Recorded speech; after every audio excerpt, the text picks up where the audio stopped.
Hey everyone, just some background info to set up the story. My dad is a stereotypical white boomer man.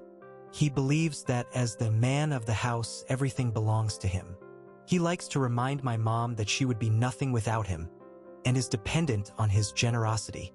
My mom has a giant tortoise named Duncan that she rescued several years ago. Mom does all of the daily care, while I built the enclosure and house for her. It took me a few months and over $2,000 in supplies to get Duncan a suitable habitat. At the time, we agreed that the wood and supplies belonged to me, as I bought all of it, and did all the work to design and build the house. About a year ago, I moved into an apartment. I had talked with my parents, and they agreed that when I got my own house, I would take Duncan and her house/pen and she would become my tortoise. Recently, Mom has been having health issues, so Duncan will have to be rehomed since I can't keep her in an apartment. I talked to one of my friends who owns her own home, and she would love to take Duncan. She has a fenced-in yard, so she won't need any of the wood, just the house and Duncan. Mom and I were on board with this idea, and we thought that Dad would store the wood until I had my own house. Well, the other day my mom overheard my dad talking about all the stuff he was going to build with MY wood. He never asked me, never asked my mom, didn't say a word to either of us. He was just going to take it. She asked him about it later, and he just waved her off and said it was none of her business. Since I left it in his property, obviously I don't want it so he can do whatever with it.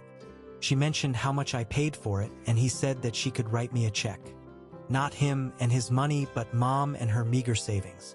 She only gets a few $100s of Social Security a month, and he expects her to use all of it to pay me off so he can use my wood. Now I don't need the wood, and I can't use it. If he had asked, I'd be happy to let him use it, and I wouldn't have asked for money either.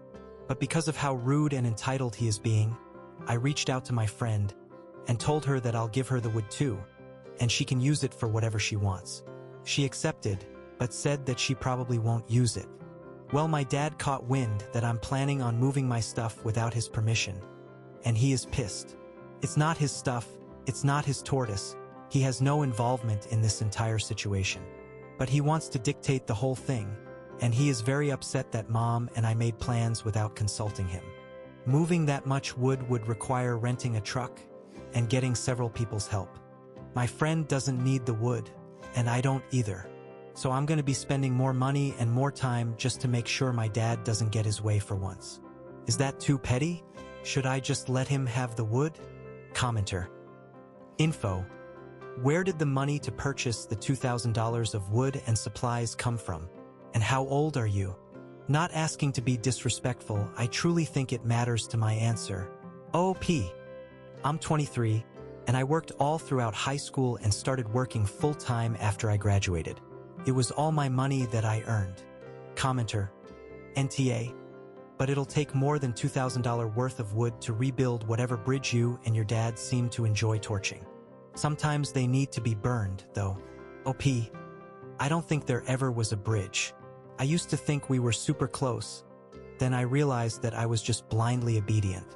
As soon as I started disagreeing and having my own opinions, I saw my loving father turn into a nasty, spiteful, vindictive man. OP is voted NTA, but comments are mixed. Update. I want to thank you all for your responses. I appreciate your time. Unfortunately, I can't use any of your advice, as my mom has decided against rehoming Duncan. She can't bring herself to part with her beloved tortoise. Instead, she has asked me to redesign Duncan's house to be more accessible for her. So the next time I have a few days off, I'll be going over there and working on that. I brought up some of your concerns for her safety in that conversation. Apparently she has her shit together, but didn't want to worry my siblings or I with her marital issues. She has a separate bank account that my father doesn't know about, and she's been stashing money for years. She has also looked up divorce laws in our state and knows her rights. She told me that the second my dad lays a finger on her, she will be leaving and taking him to the cleaners. I'm keeping my mouth shut, because Dad still thinks she's a naive little housewife and she likes it that way. I appreciate your concern for my mom, and some of your comments about my dad made me laugh. Him and I have had a strained relationship for the last few years, as he is very racist, misogynistic, and homophobic. He said some very unkind things to me when I came out. It's been very hard for me to realize that my dad loved the image of the perfect daughter, and not his actual daughter. We were very close then, a switch flipped and we weren't anymore. To anyone asking to see Duncan, I will try to upload some pictures of her and her penthouse. She's a cutie patootie,